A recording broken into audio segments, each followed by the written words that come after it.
Hey guys, welcome to the high ground. My name is Fabio and today we will talk about pulleys. What they are, how they work and some practical applications.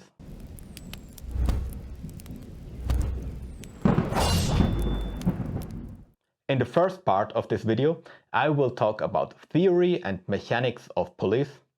If you find that boring, go to the description below. You will find the chapters there and can jump right into the application of pulleys. For anybody else, I think that the theory behind pulleys is important because it enables you to improvise with whatever materials you might have at hand. First, for a little bit of history. Pulleys are around since roughly 3000 years now. 300 before Christ, Archimedes managed to single-handedly pull a whole battleship through the harbor by utilizing a pulley system.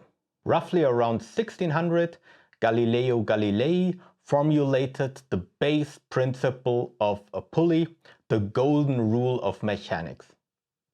What you save in energy, you have to increase in weight. And that leads us to the theory part. First of all, I want to say that this is not a physics or mechanics seminar at the MIT. I will formulate anything in layman terms, take shortcuts through formulas, and even use not 100% accurate units just to keep everything easy and digestible. For purposes of this video, we will also not consider inertia and friction. Because regardless of the weight on the other side, if I don't have a small pulley like this, but a pulley that weighs 8,000 pounds or 4,000 kilograms, I might not be able to move it regardless of the weight that is on the other side, just due to the forces of friction and inertia. Now back to Galileo Galilei. His golden rules of mechanics basically says that it needs the same amount of work to move 100 pounds for 20 meters that it needs to move 1,000 pounds for 2 meters. So you can see, even if the work remains the same, there is a connection between the distance I can travel or I have to travel and the weight I can carry. Let's look at that principle a little bit more in detail. On the left side, you can see that I want to move something that weighs 500 Newton for 10 meters. This requires 5,000 joules of work. I can provide those 5,000 joules, of course, by just pulling the 500 Newton for 10 meters, but I could also pull 50 Newton for 100 meters. This means I need to install a setup that allows me to translate pulling 50 Newton for 100 meters into moving 500 Newtons for 10 meters. We all know such systems. One of them would be a lever, but another such system would be the classic pulley. And now let's look at that one. Now let's look at our basic system. We have a rope that's fixed to the roof where you can see the X. It goes down, runs around the first pulley, and the weight of 100 Newton is fixed to this pulley. Then it goes back up and goes around another pulley that is also fixed to the roof. Then the rope goes back down to the left side where we would be standing and would try to pull on the rope. The important thing here is that the weight is not fixed to the rope, but the rope can move freely through the first pulley and the weight is fixed to the pulley. If we would now pull in 20 centimeters of the rope, the weight would only move up 10 centimeters. Because for the weight to move, the rope has to be shortened on both sides of the pulley where the weight is attached to. So it has to be shortened for 10 centimeters on the right side and 10 centimeters on the left side. So ultimately we will pull 20 centimeters of rope but the weight will only move 10 centimeters up. In line with what we said earlier, we have to pull 20 centimeters to move the load for 10 centimeters. This means that the force required to pull will only be half of the weight of the load. So in this case, we only need to pull 50 Newton, but for 20 centimeters in order to move 100 Newton for 10 centimeters. And now let's see how we set something like this up in real life. The most simple way to move a load is just lifting it. I want to lift 1 kilogram, I tie them to a rope and I just lift them up. Now I lifted 1 kilogram and for 1 meter of distance by moving my hand for 1 meter. Now I want to be a little bit more comfortable when lifting the weight, or I want to use my own body weight to lift something. Then I can use the first application for a pulley. I can use a redirection. For a redirection, I just put my weight in the pulley, put it in there, and now I don't have to lift up, but I can pull down with my body weight. That's a redirection pulley. But also for this pulley, I move my hand for 1 meter or 1 foot in this time, and the weight goes up 1 foot. So it's still 1 foot arm movement for 1 foot of movement of the weight. Now let's assume the weight is not just 1 kilogram or 1 pound, but it's way heavier.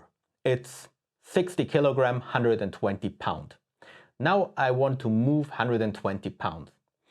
Could I do that by just hanging into the pulley? Yes, likely. I'm much heavier than 120 pounds, unfortunately. So that wouldn't be an issue. But I still want to have it easy. And this is the point where I will use mechanical advantage for the first time. This means I will fix the rope to this carabiner and then use the pulley to, well, let's take the golden side. Use the pulley to fix it to this carabiner. And on this loose end, I will fix the weight with another carabiner so that it is free moving. Now this is my first basic pulley. Watch how the weight moves compared to my hand. If we stop here, where my hand and the weight is at the same height, right? My hand moved down 2/3 of the way, while the weight only moved up 1/3. So I have to make 2 feet of movement with my hand for the weight to move 1 foot up. That means, as with Galileo, I pulled something double the way, but for that I only needed half the energy to actually pull it. So in fact I split the weight of anything that I want to pull up here in half. That's the basic version of a pulley. Now at this point we could make a full stop, because I already explained you the base principle of a pulley and you're able to build anything with it. So you don't have to necessarily take 2 different fixed points. Let's just see. I could easily go ahead and say, yeah, I don't want to have the pulley in this carabiner. I want to have it in this one. And it will work just the same. And if you look at that one, so this is a setup that was used by the ancient Romans to actually build the Colosseum, etc. So we can just add more loops, and of course we will have to pull more rope in order to move the weight, but it will get easier and easier. So you can see, the more we loop it around, the easier it gets. Now I have to pull 4 times the distance before the weight moves up once. That means I only have absorbed 25% of the weight. The important thing, and what I want to stress, is the universality of this system. So of course it works if you want to pull up a load. That's no question. But just imagine this would be your bumper and this would be a tree. So you have a winch here. If you just knot the winch around the tree and let it pull, you only get what the winch can pull. But if you go around the tree and back to your bumper and then the winch starts pulling, you will actually have double the strength of the winch to pull your car out of the dirt or wherever you are. As you can see, if you pull here, the weight will go up. You don't have an issue there. But as soon as you let go of the rope, it will go down. So now let's think about what we could do to avoid that the rope just goes back to, and the weight goes back to where it came from, and all your hard work is done for nothing. Well, the first, the easiest, but also the most uncomfortable way is to just pull a Prusik around this end of the rope. If you're not sure how to build a Prusik, I will link you my video on Prusik knots in the description below. For here, we just go with a Prusik. Here we go. Let's make it tidy. Perfect. And hang it into this one. Now what the Prusik will do, it will grab the rope and the rope will not be able to go back down. But I have to remember to pull the Prusik down while pulling the other rope up.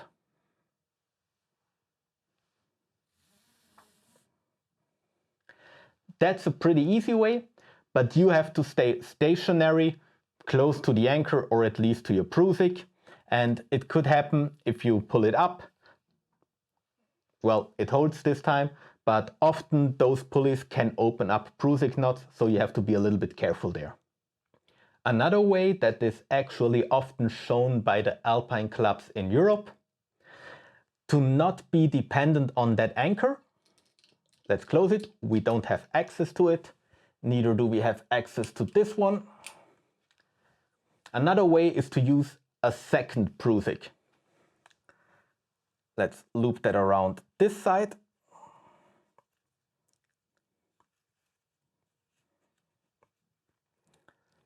And then you take a carabiner. If you intend to rescue somebody, take a actual closing carabiner, not something like that, but rather something like that, right? Now, after you have fixed those two Prusiks together, you again go ahead, just pull up here and pull up again, slide this one up, and now it will hold in of itself. One Prusik grabs that rope, the other Prusik grabs that rope, so the weight can't go lower. Now let's go for the technically a little bit more advanced solutions than Prusik slings. This is something I dearly love. It's a progress capture pulley. That means it's a pulley, but it lets the rope through only in one direction. They're not super expensive. You get them in all different sizes and weight ratings. I just use that one. It's the micro traction from Petzl, because anything that I do for climbing or outdoors or even at home, getting furniture up through the window, that's more than sufficient for that. Now, how do you use them? Well, As I said, it has one side where it lets the rope through, but it doesn't let the rope go back. You have to know how those work. Just read the manual. I mean, the inscriptions are also pretty obvious. There are little arrows up here, so the rope just goes through in this direction. Here you can see the little sucker. You can just open it up, and there you have a little claw with tooth that will keep the rope from running through this side. So anything that goes this direction is possible, but it can't go the other way around. There are several different ways how I could build this progress capture pulley into the whole pulley system. I'll show you the first one, and then we will talk about the advantages and disadvantages, and then I'll show you some alternatives. The first version is directly tying the weight to the progress capture pulley. We activated the pulley, we give us some rope, and we tie the weight to it like this. So now we have it. We pull the weight up, we let go of it, and there it is. Now you already saw it. I'm pulling, right? So I have the tension on both strands. As soon as I let go of my end of the rope, it gets completely slack, and all the weight goes over to the other side where the weight is now on, where the tension is now on. But you can avoid that with the second setup that I'll show you in a second. For this version, you replace the redirection pulley with the progress capture pulley. So we put it in here, close it up, activate it, and now we have to be careful to put it in the right way. It's in here. We can pull. I fix the weight to the rope.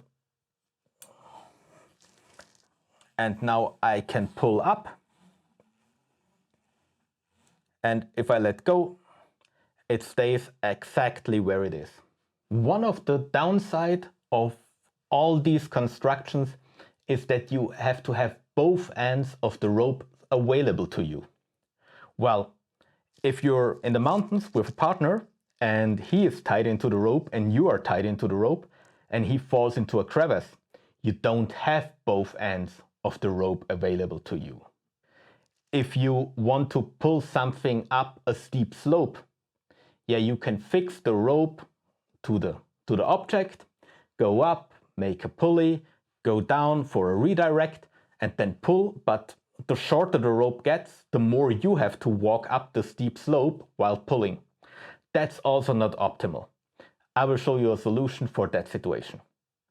Now, as I said, if you don't have the two ends of the rope available to you, you have to get a little bit more creative. But if you understand the system, you will almost always do it like that. So this is the end of the rope where I have my friend on. I can't pull him up like this. So how do I set up the pulley now? Well, first of all, I will put it in a redirect here.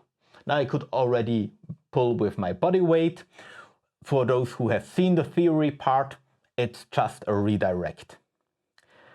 Now, if you want to be successful with this setup, you have to make sure that you have something that captures your progress, because you will likely need to pull in more rope here.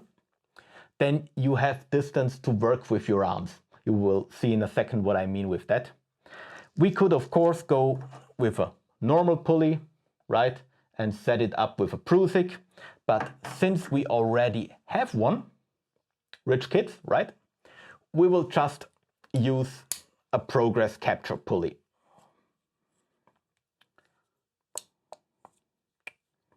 Like this, and put it in here.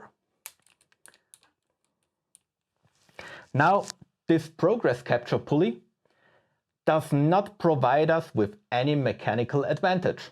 We just have a redirect, right?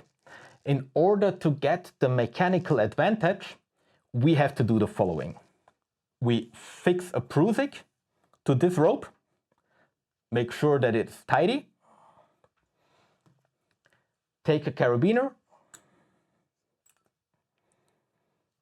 take another carabiner, and then we pull the rope through this carabiner and up here. Now what we did, we didn't build a pulley with that end of the rope, but we just used this as a pseudo fixed point and basically built the pulley in here. Now if I pull it up, I can slide back down, and this progress capture pulley will hold the rope where the weight is on for me. I just pull it up, and so on and so forth. This is the first way how you can set up a pulley when one end is fixed and you don't have access to both ends of the rope. That being said, it is not necessary to have this carabiner over here. You can also put this end into this carabiner or put an additional carabiner here. I'm just doing that so that you can actually see how it is set up a little bit better and that the strands of the rope are not all over each other. Let's assume that this version is still too heavy for me because there is a huge load. I want to manually pull out my truck out of the ditch. So what do we do then? Well, I'll show you. Okay, so now we are in this setup. And while pulling, we notice that it is still too heavy for us. We have to do something else so that we can further lower the force that is required to pull our truck out of the ditch. I'll show you what you can do. First of all, let's take this down. Now we're back to the redirect. What we do first, we need to take a sling. That sling gets connected to the anchor, and then I will thread it through, let me lift it up a bit, our load, like this. So, now I need another carabiner that I put in here. And now I take this rope, go through that carabiner, and have it set up like that. Now, what happens? So the sling makes a pulley system down to the main load. So it basically splits the weight in half. And here at the weight of the sling, we have another pulley system that again splits the rope in half. With this system, you're easily able to pull anybody out of a crevasse, and you can basically continue that one forever, right? As long as you have slings, I think I have 80 of them, you will be able to set up more and more pulleys. I think that's the most sophisticated system. I generally use it when I'm alone with a friend, if we're only 2 people, because if my friend then falls into a crevasse when we are mountaineering or out there, then it's usually hard for me to get him out with a single pulley when I'm just the only one pulling on it. Yeah, so that's the version for heavier weight if you only have one strand of rope to work with. A little bit more complicated, but I hope it's clear how it works. We have the sling going down to the load, going up to the carabiner. We have the rope going down to the carabiner of the sling, so being the next load, going up to the redirect, so we have 2 pulleys. Now the last thing I have for you that is especially useful if you work with ropes is a tool that's called a T-block, tie block, however you want to pronounce it. And this one was originally thought as being a micro ascender, so something to more or less climb a rope. but it works for anything else as well. Wherever you need a rope pinched or held onto, then you can use a T-block. Now, how does this work and how does it look like? The issue with a Prusik is that you will need some time to get it around the rope, that you might even have issues, as I said in the Prusik video if you didn't watch it, if the rope is iced up. So those are all factors that can render the Prusik difficult to use or even unusable. So I always have a T-block with me. And with this one, you don't need to loop anything around the rope. You just put it on the rope, put a carabiner through, and here you go. And you have set up your pulley in a second. And it holds. We can pull it up and it holds, right? So, and if you would need to switch the T-block down because the rope is so long and you reach the end of the pulley, then you can just push it down because it's monodirectional, meaning that it only holds in one direction. Here you have the T-block. It's a simple little device. You just put in the carabiner, and then whenever it pulls down, it will pinch the rope to the back of the T-block, where you have a lot of small teeth, if you can see them. One important thing I want to make you aware of is the proper placement of the carabiner. Do yourself a favor and don't put the carabiner through the T-block like this, because if the T-block fails, there is nothing attached to the rope anymore, and you have the wrong pulling direction if you actually want to pinch the rope into the T-block. So do it like this, and you're good to go. You have a very solid grip on the rope with the T-block, and it's really a fantastic little tool. I always carry it with me. If anybody is interested in that, my standard equipment to set up pulleys are those two guys. On a carabiner, with this you are good to go for crevasse rescue. You might have a little bit more friction, because if Petzl sells one of those sets, they call it a crevasse rescue set. They include this pulley that is not a progress capture pulley because it has less friction, but I generally leave that at home, and in the outdoors, if I need pulleys, this is my go-to set. That's it for the pulleys. Thank you very much for watching. I appreciate you being here. If you liked the video, please leave us a like. That helps the channel tremendously. Otherwise, leave us a comment. Let us know how you use pulley, for what you already used pulleys. And otherwise, thank you very much, and I see you next time.